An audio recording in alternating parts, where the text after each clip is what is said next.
Fala, cabeças, tudo bem? Aqui é o professor Fernando para mais uma aula do nosso canal de filosofia, o Cabeça Filosófica. Na aula de hoje, a gente vai ver aqui, como a primeira aula foi o surgimento da filosofia, a gente vai dar continuidade cronologicamente aqui, né? A aula de hoje a gente vai falar sobre a física e os naturalistas, os filósofos chamados pré-socráticos. E parte um hoje, porque ainda vai ter a parte 2. Para começar a aula aqui, eu gostaria de ler uma letra de uma música do Raul Seixas. Eu sou a luz das estrelas. Eu sou a cor do luar. Eu sou as coisas da vida. Eu sou o medo de amar. Eu sou o medo do fraco, a força da imaginação, o blefe do jogador. Eu sou, eu fui e eu vou. Eu sou a vela que acende. Eu sou a luz que se apaga. Eu sou a beira do abismo. Eu sou o tudo e o nada. Mas eu sou o amargo da língua, a mãe, o pai e o avô, o filho que ainda não veio, o início, o fim e o meio, o início, o fim e o meio. Essa letra aqui é, bom, né, o nome da música é Guitar, do ano de 1974. Essa letra aqui eu trouxe por quê? Porque ela ajuda a gente a pensar um pouquinho no que os filósofos pré-socráticos pensavam como o arqué da physis, né? Porque ele traz uma ideia aqui do que, ó, eu sou, eu fui, eu vou, algo que situado temporalmente, né, faz parte do passado, presente e futuro.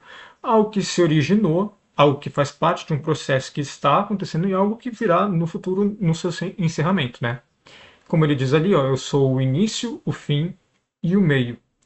Se você quiser, para facilitar, assim, por questão de comparação apenas, tá? Pensar como se fosse Deus, né? Deus gerou todas as coisas, o universo, todas as criaturas e tudo mais.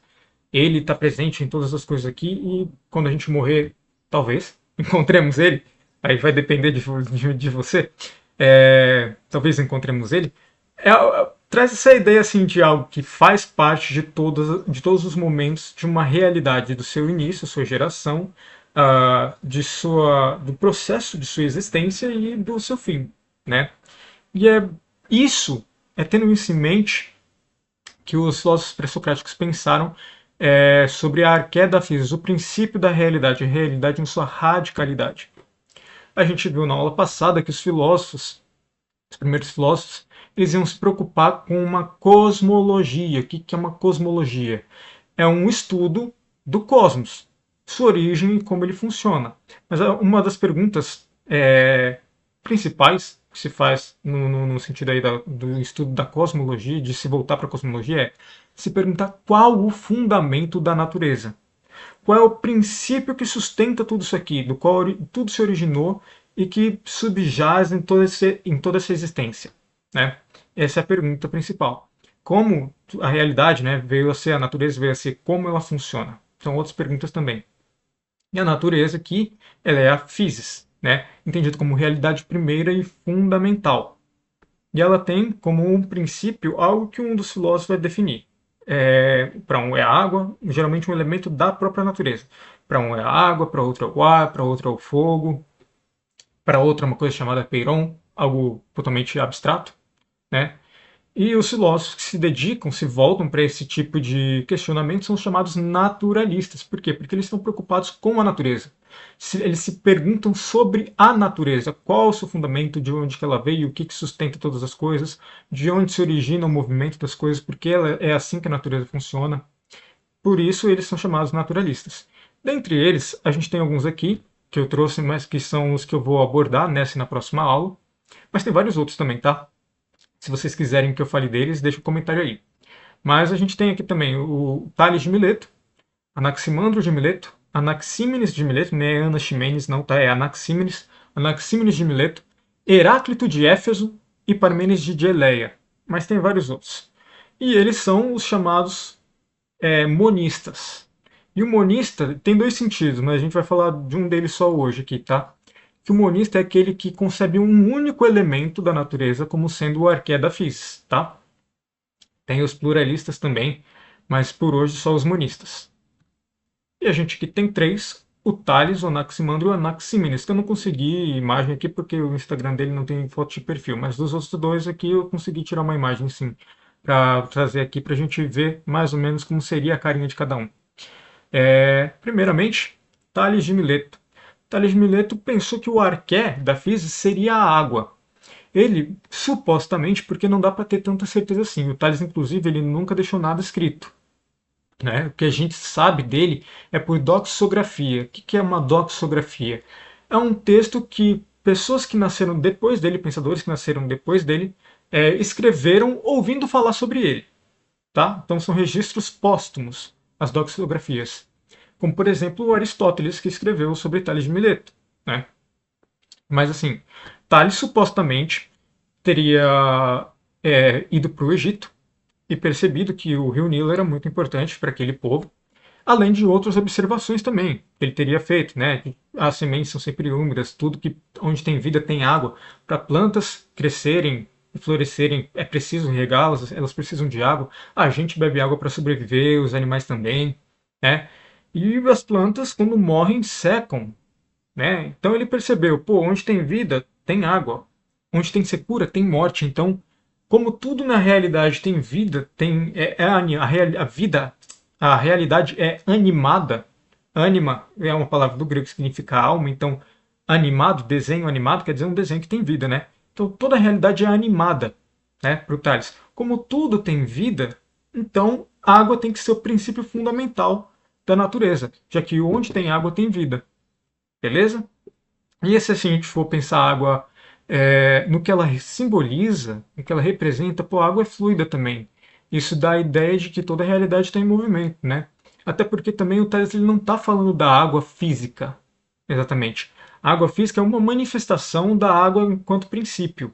Porque o princípio ele é algo um pouco meio que abstrato. Lembra que eu falei que você poderia pensar só para efeito de comparação, para ficar mais fácil de entender, que é, Deus está em todas as coisas? Acho que eu não cheguei a falar isso, mas enfim, você poderia pensar que Deus está em todas as coisas. Pensa da mesma forma. Você poderia dizer que encontra Deus na água, mas também numa árvore. Mas você sabe que árvore e água são duas coisas diferentes. Da mesma forma, você poderia pensar a água enquanto arqué está presente na água física e na árvore. Mas a água e a árvore também são duas coisas diferentes. Apesar da arqué, a água, a arqué, estar presente nas duas coisas. A água física ela seria uma manifestação da água enquanto arqué. Beleza? Anaximandro de Mileto. A arqué para ele é apeiron. Mas primeiro, vamos dar uma olhadinha para essa palavrinha aqui, ó, que ela significa infinito, indeterminado, indefinido. Indefinido. O apeiron, fazer uma separação aqui, ó, a e peri. Peri significa o quê? Em torno de, ao redor de. Quando você calcula o perímetro, você não está calculando o tamanho, fazendo a medição do entorno de um círculo. Quando você fala periferia, você não está falando das margens de uma cidade, das extremidades de uma cidade, ao que está em torno dela, no contorno, nos seus limites. Né? Isso que significa o peri. O a é o prefixo de negação. Se peri deve ser entendido como limite, né, tal como o perímetro de um círculo, que são os seus limites, o A ele nega o limite, então seria algo como ilimitado, por isso é infinito, indeterminado, indefinido. Tá? E ele concebe como sendo o apeiron, o princípio da natureza, porque as coisas elas são variadas, tanto quantitativa como qualitativamente. Né? As coisas elas têm qualidades diferentes, distintas e bem variadas, e quantidades também. Por exemplo, o cachorro. Não existe só um cachorro, tem vários. Em quantidade eles são vários. Né? E de características diversas. Um tem um olho de uma cor, o outro tem um olho de outra cor, um tem o pelo marrom, o outro tem o pelo preto, o outro tem o pelo meio cinza, o outro é manchado, etc. Né? A realidade toda é variada tanto em quantidade como em qualidade. E o movimento da realidade seria garantido pelo quê? Por dois princípios de injustiça e expiação. Por quê? Para Anaximandro, a realidade é constituída de contrários. E onde que entra a injustiça e expiação aí? Expiação é você pagar por uma culpa, tá? A realidade é composta por contrários. Pensa, por exemplo, frio e calor. Quando o frio se sobrepõe ao calor, há uma injustiça, porque foi perturbado um determinado equilíbrio. Há uma injustiça. E aí o frio ele tem que pagar por essa injustiça. E deve haver a expiação. para voltar a um equilíbrio. Só que a realidade está constantemente nessa injustiça praticada, entre aspas, pelos contrários, né? Portanto, a realidade está em constante movimento e por isso é, tudo se corrompe, tudo muda. Nada permanece tal como é, beleza? E por último, Anaxímenes. Para ele, Arqué é o ar infinito. Ele junta a ideia do Tales, de buscar na natureza um elemento específico para falar, e junta a ideia abstrata do Anaximandro de apeiron. Então ele une algo concreto do Tales com algo totalmente abstrato do Anaximandro, né? Fazendo basicamente uma mistura dos dois. Ele concebe o ar por quê? Porque o ar, pensa nele como ele é. Ele é um fluxo contínuo. O ar está sempre mudando, está sempre em constante movimento, tudo sempre muda na realidade. Então, como o ar está sempre em movimento, e ele é infinito, né, também, o ar está sempre em movimento, ele representa muito bem as mudanças que são características da realidade, né? E para ele, a nossa alma, ela é feita de ar. Ela é ar. Sabe a expressão sopro de vida? É por aí que o Anaximandro está pensando, tá? Só a título de comparação.